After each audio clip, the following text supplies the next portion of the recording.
Christmas Eve, 1979, the Soviet Union rolled into Afghanistan.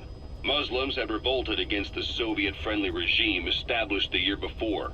The DRA forces could no longer contain it themselves, so the Soviets went in to intervene. The Afghan government was powerless and fraught with infighting.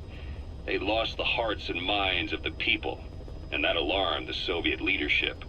With the Islamic Revolution happening in Iran, the Soviets felt they had to act fast or risk the spread of Islamic revivalism. A superpower, sending a motorized rifle division against men on horseback with antique rifles.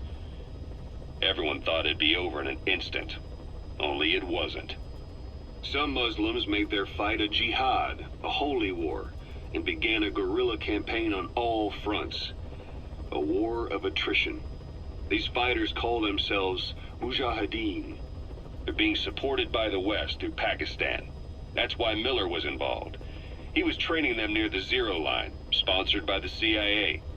The war has become a nightmare for the Soviet troops stationed here. They thought they'd be headed home in 6 months at the most. Then a year passed. 2 years.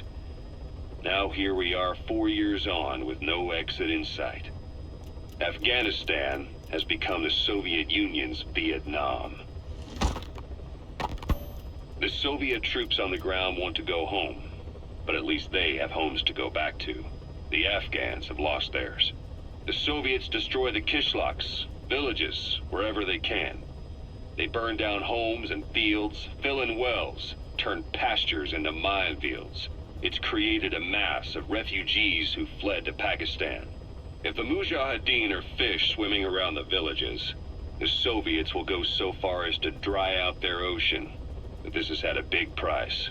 There's bitter resentment among the Afghans, and they're taking out their anger on the soldiers on the front lines. Among the Mujahideen are the Pashtun people. They're fiercely devoted to their code of Badal, or revenge.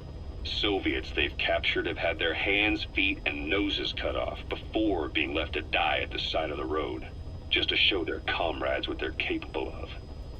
Friendlies who come across them can do nothing but put them out of their misery. Then they burn down another village in retaliation. And the cycle of vengeance goes on.